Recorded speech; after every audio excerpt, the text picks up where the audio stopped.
വിശുദ്ധ ലൂക്ക എഴുതിയ സുവിശേഷം അധ്യായം 8 വാക്യങ്ങൾ 41 മുതൽ 56 വരെ. രക്തസ്രാവക്കാരി സുഖം പ്രാപിക്കുന്നു, ജായിറോസിന്റെ മകളെ പുനർജീവിപ്പിക്കുന്നു. എല്ലാവരും അവനെ കാത്തിരിക്കുകയായിരുന്നു. അപ്പോൾ സിനഗോഗിലെ ഒരധികാരിയായ ജായിറോസ് യേശുവിന്റെ കാൽക്കൽ വീണ് തന്റെ വീട്ടിലേക്ക് ചെല്ലണമെന്ന് അപേക്ഷിച്ചു. 12 വയസ്സോളം പ്രായമുള്ള അവന്റെ ഏകപുത്രി ആസന്ന മരണയായിരുന്നു. അവൻ പോകുമ്പോൾ ജനങ്ങൾ ചുറ്റും കൂടി അവനെ തിക്കിയിരുന്നു. അപ്പോൾ 12 വർഷമായി രക്തസ്രാവം ഉണ്ടായിരുന്നവളും ആർക്കും സുഖപ്പെടുത്താൻ കഴിയാതിരുന്നവളുമായ ഒരു സ്ത്രീ പിന്നിലൂടെ വന്ന് അവന്റെ വസ്ത്രത്തിന്റെ വിളുമ്പിൽ സ്പർശിച്ചു. തൽക്ഷണം അവളുടെ രക്തസ്രാവം നിലച്ചു. യേശു ചോദിച്ചു, ആരാണ് എന്നെ സ്പർശിച്ചത്? ആരും മിണ്ടിയില്ല. അപ്പോൾ പത്രോസ് പറഞ്ഞു, ഗുരു, ജനക്കൂട്ടം ചുറ്റും കൂടി നിന്നെ തിക്കുകയാണല്ലോ. യേശു പറഞ്ഞു, ആരോ എന്നെ സ്പർശിച്ചു, എന്നിൽ നിന്ന് ശക്തി നിർഗമിച്ചിരിക്കുന്നു എന്ന് ഞാൻ അറിയുന്നു. മറയ്ക്കാൻ സാധിക്കില്ലെന്ന് കണ്ടപ്പോൾ അവൾ വിറയലോടെ വന്ന് അവന്റെ കാൽക്കൽ വീണ് താൻ അവനെ എന്തിനെ സ്പർശിച്ചു എന്നും എങ്ങനെ പെട്ടെന്ന് സുഖമാക്കപ്പെട്ടു എന്നും എല്ലാ ജനങ്ങളുടെയും മുമ്പാകെ പ്രസ്താവിച്ചു. അവൻ അവളോട് പറഞ്ഞു, മകളെ, നിന്റെ വിശ്വാസം നിന്നെ രക്ഷിച്ചിരിക്കുന്നു, സമാധാനത്തോടെ പോവുക. അവൻ സംസാരിച്ചു കൊണ്ടിരിക്കുമ്പോൾ സിനഗോഗാധികാരിയുടെ വീട്ടിൽ നിന്ന് ഒരാൾ വന്നു പറഞ്ഞു, നിന്റെ മകൾ മരിച്ചുപോയി, ഗുരുവിനെ ഇനിയും ബുദ്ധിമുട്ടിക്കേണ്ട.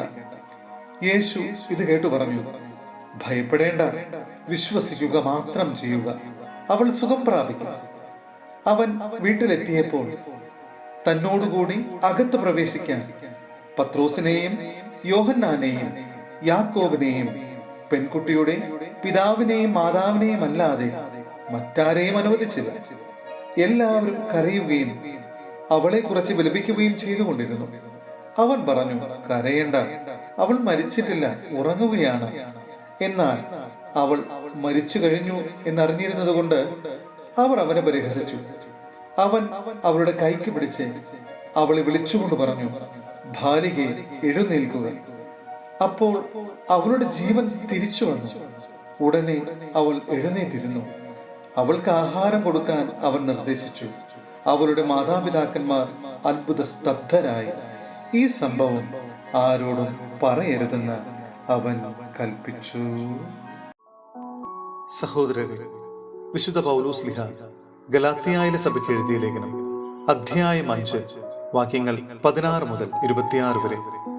ജഡത്തിന്റെ വ്യാപാരങ്ങളും ആത്മാവിന്റെ ഫലങ്ങളും. നിങ്ങളോട് ഞാൻ പറയുന്നു, ആത്മാവിന്റെ പ്രേരണ അനുസരിച്ച് വ്യാപരിക്കുവിൻ. ജഡമോഹങ്ങളെ ഒരിക്കലും തൃപ്തിപ്പെടുത്തരുത്.